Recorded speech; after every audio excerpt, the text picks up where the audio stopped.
Welcome back to the 21 Boom Guided Meditation Series. I'll be your guide this evening. I'm your host, Coach Zach Feeney.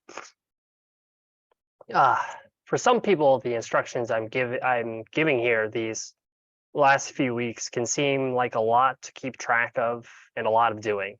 It can seem as if the instructions are prescriptive, that I'm prescribing what you're supposed to do.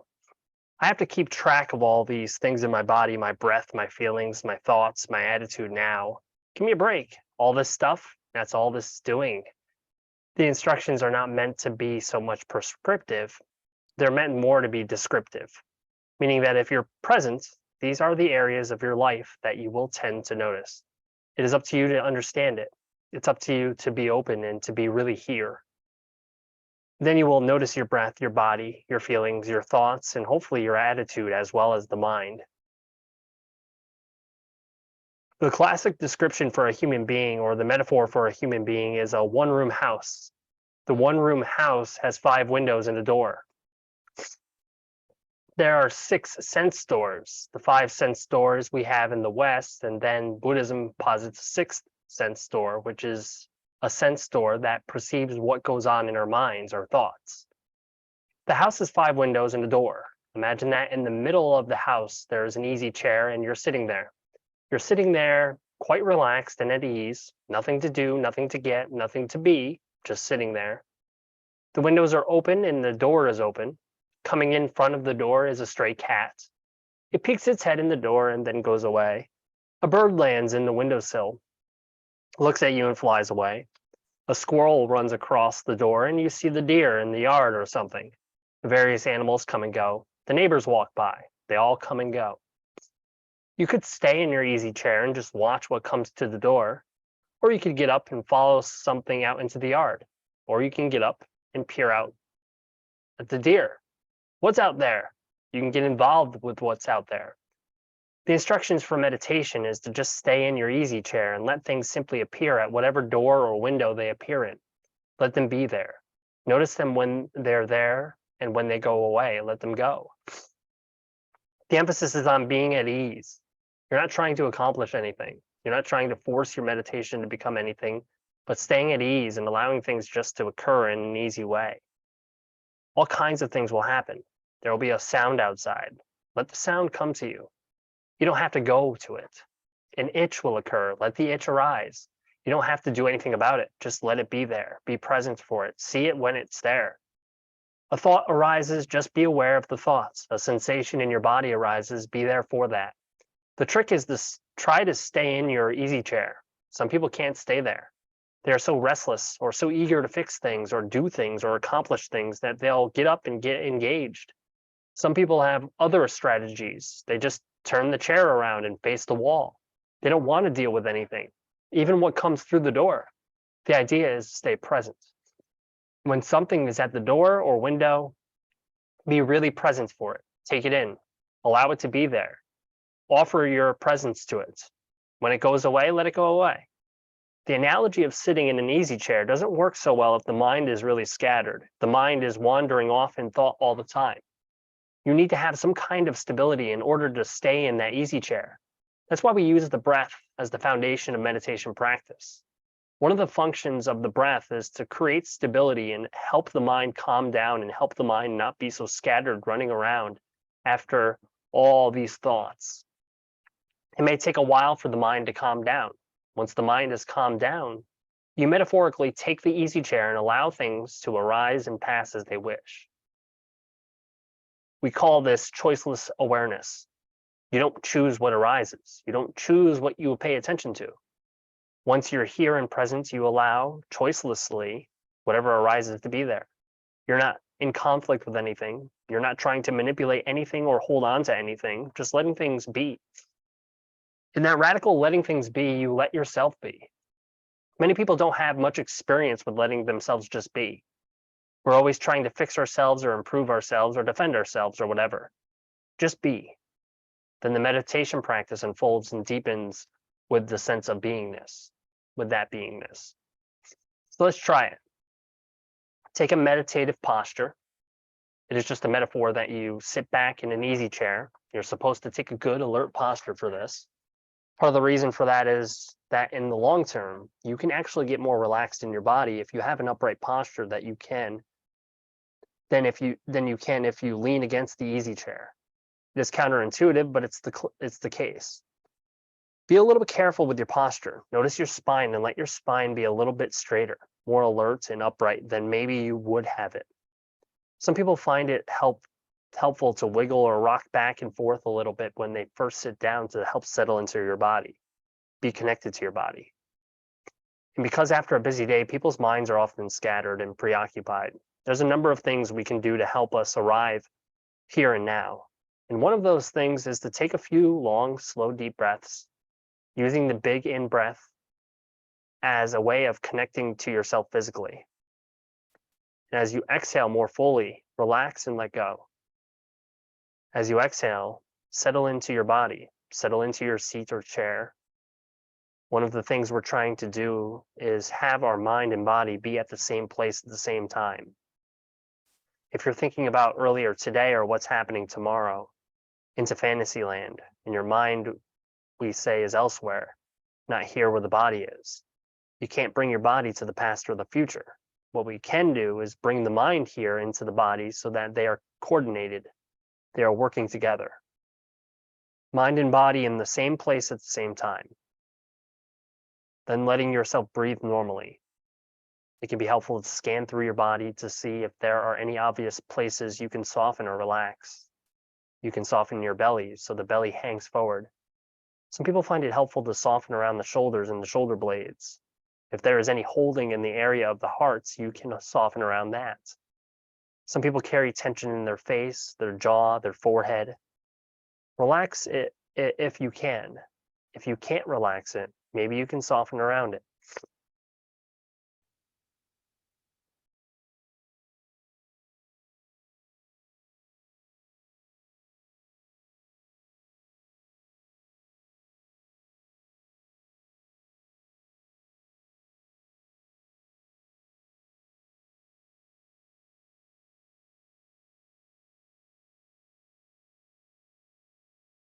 Keeping your spine upright. See if from the inside you can set yourself at ease. Set yourself at ease in your body. At least be easy with any discomfort there is in the body. Let yourself be at ease in your mind. If you are uneasy in some way, try to ease up. Hold it lightly, the discomforts of your mind.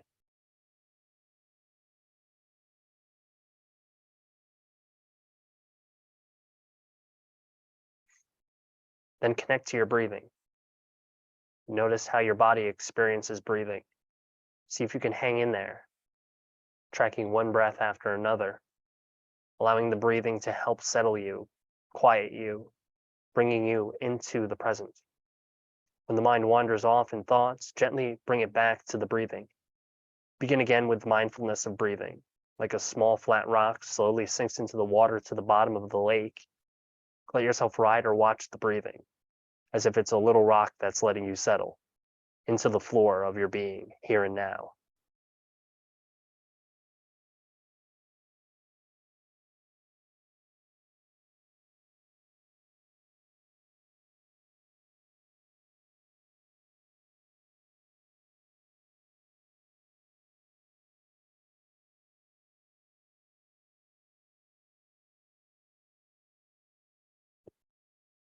Being with your breathing, offering your breathing the kind of presence that you would give to a good friend when you're listening to someone carefully, really present.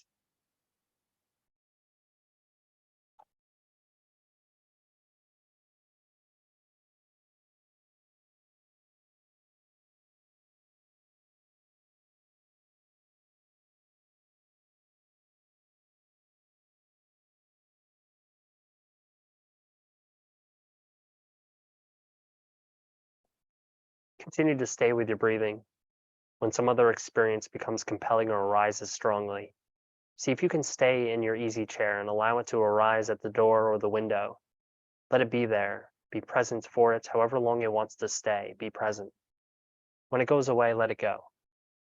Sound of traffic arises, gets strong, it comes into your awareness. Note it. Be aware of it. Let it go. Sensations of your body, feelings, and emotions. Certain thoughts might arise and become obvious in awareness. Stay in your easy chair. Don't get involved in the thoughts. Just know that they are there. Let go of them if it's easy. See if you can stay at ease with whatever is going on. Be aware and be present for what is.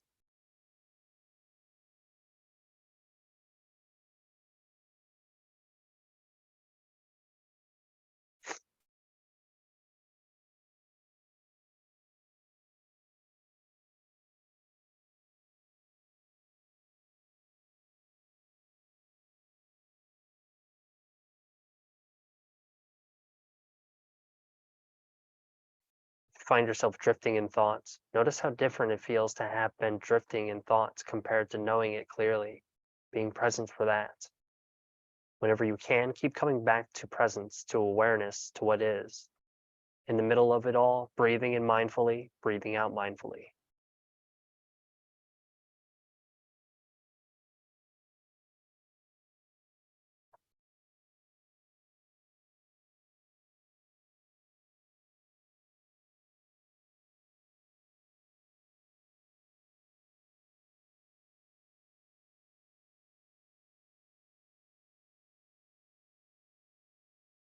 Notice how you are, the quality of your mind.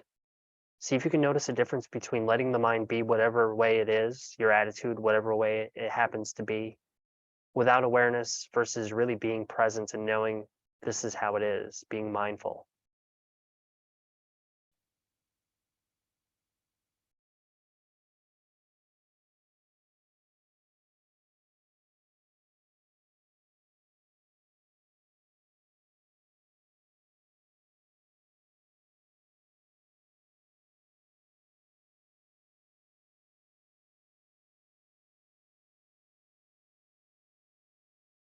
The suggestion is that life unfolds a lot better, certainly with a lot less stress, but also with a lot more sense of freedom and wisdom if we start being present for our life in a careful way. And that is what meditation is trying to help us do, to be really present rather than the mind carrying us away in all kinds of ways, to be really present for our breath. Breathing has a very profound spiritual aspect to it, the more we can get connected to our breathing. To be present for our body, to be in our body, connected to our body, to be connected or present for our emotional life, connected but not entangled. To be present for it, to be present for our cognitive life, the thinking we have and not entangled with it, but present, but not engaged. Breath, body, emotions, thoughts, the state of the mind, that's what we've covered these last few weeks. The question is how to go further with this. Is it more than just being present? There are two primary ways to go further after you have the basic idea of what the practice is. Practice it in daily life and develop more concentration or stability together with the mindfulness. In daily life, the metaphor or analogy of the easy chair works a little bit, but it also fails in that it suggests that someone practicing mindfulness is kind of passive, just sits there and lets life happen. You're not going to sit in easy chairs as you go about your life. Mindfulness is about being easy, being open, being present to what's here, not being caught, not being stressed by things. It's not withdrawal. It's actually allowing us to connect more fully with our life, to be present for our life. I like the word contact or connectedness, that we're connected. Like when we bring two hands together, they're connected, but they're not entangled, not tied up with each other. Like if I were to interlace my fingers together, they're connected. They have contact. I could have my hands apart and not feel the contact.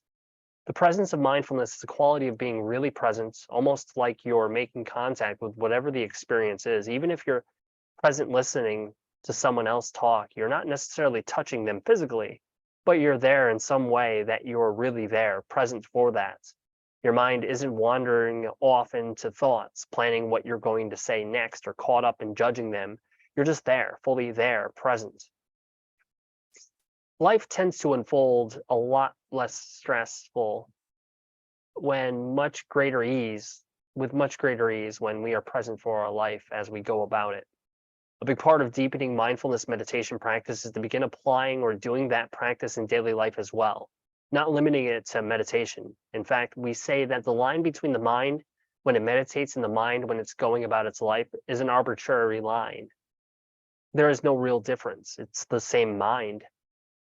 As we start discovering a higher quality of mind through meditation, then it becomes natural to have that higher quality of mind, or relaxed mind, be present in daily life as well.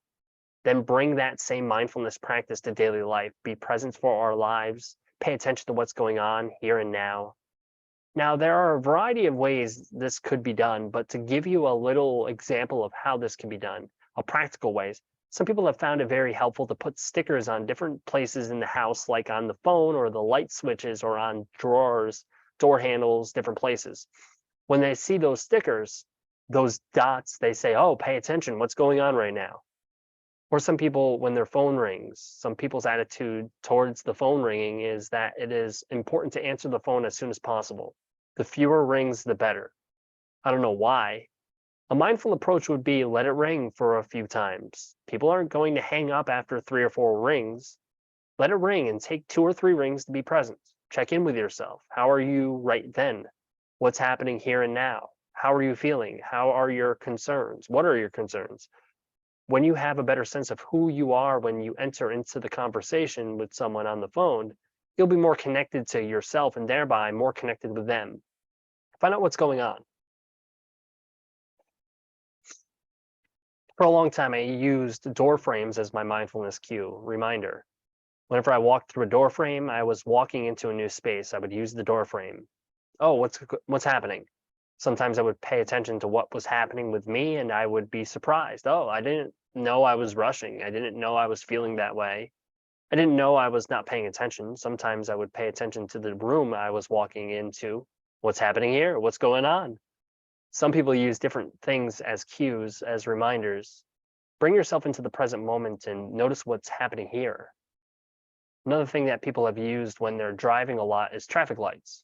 When you're waiting for the light to turn green, nothing has to happen, but now there are people on phones, so there are important things happening. But if you're not on the phone, then be present with what's going on. How are you feeling? What's happening? Notice.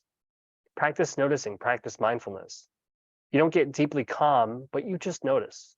Probably what you will find is that if you notice what is happening, your life will start getting richer and you will take more responsibility. You'll reclaim your life, take more responsibility for how you want to be in your life. Too many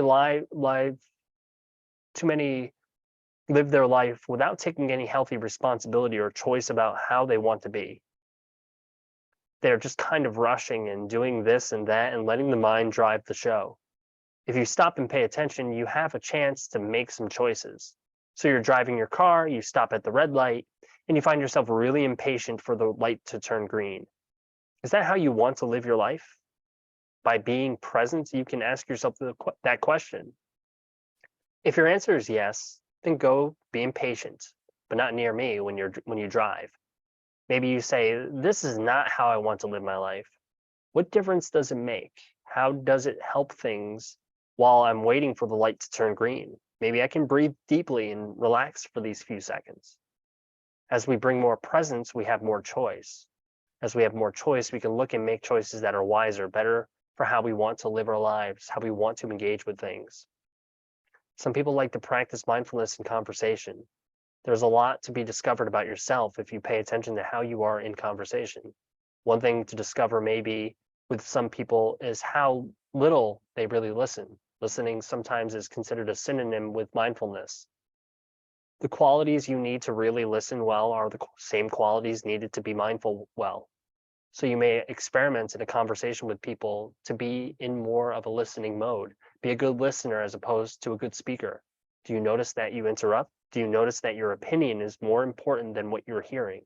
What's going on there? Mindfulness in speech can also be looking a little bit about being present enough to have some sense occasionally of why you are saying what you are going to say. Why do you say that? A lot of people speak without ever questioning why they're going to say what they're going to say. I'm going to say it. It's important. For example, I had dinner today at the absolute best Chinese restaurant. Why am I saying that? Why would I say that? It could be because I'm enthusiastic about the good food and I'm overdoing it by saying the best, exaggerating a little bit. Who knows if it is the best? Or it could be that I want to impress you with what a great choice in restaurants I made. By saying that it is the best is like, look at me, I had a good time. It is saying something about me, not just about the food.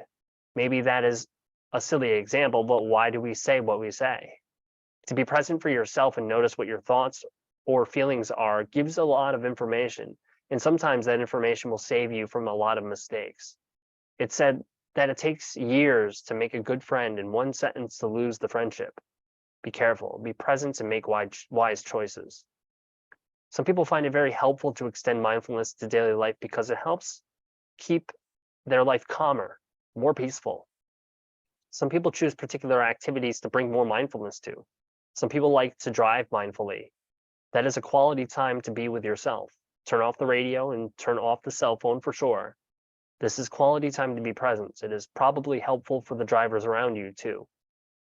Some people find something as simple as if you're driving to work, for example, you have to walk from the parking lot to the place of work, park a little bit further away perhaps. Use the walk from your car to your work as a place to practice walking meditation, walking mindfulness, being present, as opposed to letting the mind have free rein to rush ahead to the day, what needs to happen and all that. Be present, so that when you arrive at work, you are more likely to be present with what's happening and therefore make wiser choices rather than getting caught up in it all right away. Some people find it nice to choose different activities for different weeks that they're going to focus on practicing mindfulness in the daily life. Washing dishes. Okay, whenever I'm washing dishes this week, I'm going to be present. If the mind wanders away, it wanders away. I come back and am really there with the experience of being with the dishes and myself. Or another way might be cleaning. Whenever I clean my house, I'm going to be really present. Some people find it nice to do it when they eat. Some people find it nice to at least once a week to eat alone in silence so you can really practice being present for your eating. It's a whole different world. For some people, there are a lot of complicated emotions around eating. If you can really stop and be silent and be present, take your time when you eat, a lot of that can unravel and become clear. It might be shopping. It might be all kinds of things you might choose. If you choose different things over different weeks, then after you've done it for a week, then it becomes a little bit like second nature. It becomes a little bit like a habit, or you're a little bit more familiar with that domain. Slowly over the years with different activities, your daily life becomes richer, more full. You have a deeper connection with all the different things you do. Then that feeds back to your meditation.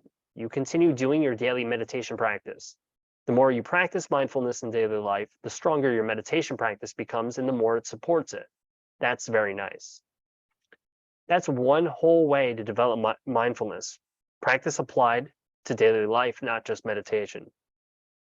The other way is to develop a stronger concentration so that when you're mindful of something, you're not just mindful in some simple way or mindful in a kind of normal way, but you actually have a mind that is really still and it has a real ability to focus and be present in a really careful way. Probably you know the difference between someone who is vaguely present for you and someone who is really, really present for you, connected and there for you, really focused. Sometimes some of the depth of what mindfulness can do for you comes when you have a real focus, are really here. Sometimes we say that concentration provides the three legs of the tripod for mindfulness. Mindfulness is the telescope that looks, and concentration is the tripod that gives the stability to the telescope so you can see really clearly. If you try to hold a big telescope to look at a star, it doesn't work very well. You have to have it on a tripod. Concentration provides the stability. How do we develop more concentration? Have more stability to go along with the mindfulness? One way is the regularity of practice. Probably one of the most important things is just practicing every day, day in and day out. There are many things to say about developing concentration, but the other way in which develops concentration with the practice is by doing retreats. It is kind of obvious, but by meditating longer through the day, it allows the mind to settle more and let go more of the everyday concerns that often keep us preoccupied. As those preoccupations fall away, you can get concentrated and still and be really present. It is one of the great delights of life is to have all the preoccupations fall away. The mind is not inclined to think about the future, the past, other things, worries, ambitions, desires, and all that stuff. the mind finally comes to rest, not in some kind of sleepy way, but it is luminously clear. It is here and it's not going anywhere. It is such an amazing pleasure. I don't know what to compare it to in order to have it make sense to some of you. What comes to mind is that you can go around, drive around here for weeks and months and not really notice the air quality. Then one day it's crystal clear air and you can see some mountain range across the bay, see clearly, and it is such a delight. It is so great, so refreshing to have that clarity suddenly. You didn't realize what you missed. You didn't know you didn't have it because you were so used to the smoggy air. So to be really present and not have the mind be murky or foggy or distracted is one of the great things of life. So that's more likely to happen. It happens slowly over time if you practice every day at home. It happens quicker and deeper when you go on, like I said, a retreat. Speech activates a lot of our concerns about how we are in relationship to other people, how other people see us, how I present myself, what I need to accomplish, and a lot of different things. It is very complicated, the whole social world we live in.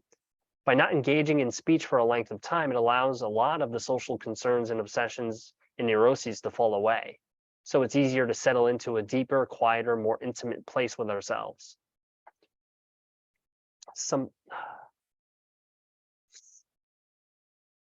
We couple mindfulness with concentration. Concentration allows us to see more deeply, not just to have stillness of mind or greater clarity, but to see more deeply. One of the things that it helps us see through are the concepts we tend to use to interpret our life. Much of life is seen through concepts and ideas. Some of them are innocent enough and appropriate, the ideas of man or woman. But for example, someone might see you through the concept of someone's spouse if that's the case. I know there are a number of spouses who don't want to be seen as the spouse. I'm not a spouse, I'm me. That's not how they want to be seen. They want to be seen as their own sake, not as someone's spouse. So it's very clear that they're being seen through a concept.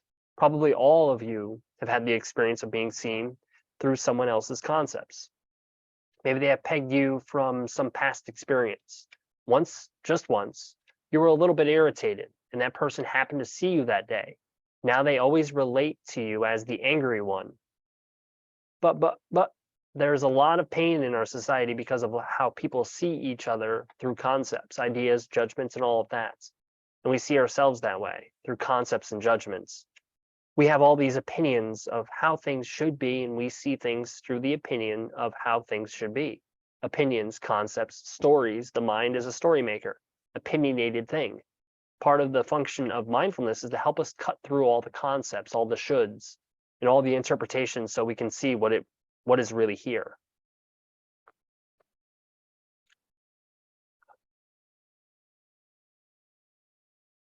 Things like big and small do not reside in things. Things are not inherently big or small. Things are big or small in relationship to what we compare them to through comparisons. Big and small are concepts that we add to an experience. It's not inherent in the experience itself. There are a lot of concepts like this that are not inherent, but are added. Often good and bad are added.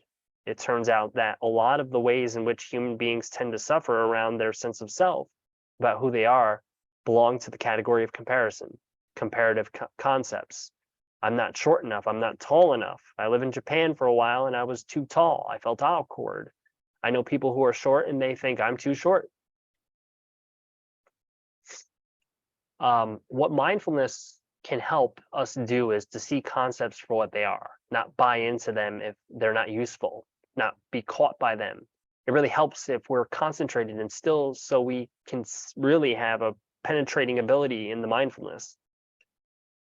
Concentration really helps us drop below the concept level. It's hard to do that sometimes if we're just doing mindfulness without proper stillness of mind. It's very freeing to become free of all these concepts, all these comparisons and judgments and ideas and shoulds and shouldn'ts. It is really freeing and it creates a much higher quality of being, a much higher quality of life. It also gives a lot more choice about which concepts we choose to live by. Unless we're mindful, some of these concepts appear to just be the way the universe was built. I'm just a klutz. That's the way the universe is built. This is the way things should be. People should always give me the right of way. Isn't that how it should be? Or whatever. We have all these concepts that we feel are inherent to the universe, but they're not. They're constructions of the mind. It's very freeing to have the ability to cut through it. Mindfulness coupled concentration is one of the things that can help with the unfolding of what we call wisdom, a deepening of wisdom. Wisdom happens when we cut through the concepts or see through them and understand the bigger picture of what's going on. Does this make sense?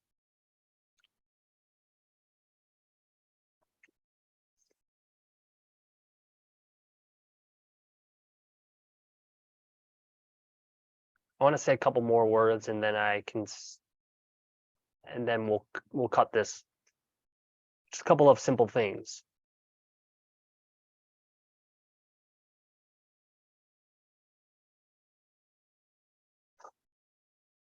This is kind of looking at this as kind of like an informal practice, to come here and formally practice, I should say. Come if it works, go if it doesn't. There are all kinds of different ways of going about this programs, and you're welcome to come. By now you understand that everything we do here is offered freely, so that makes it really easy to come. So please come, and thank you very much for being here for another weekly meditation. I'm Coach Zach Feeney, and I will talk to everybody next week.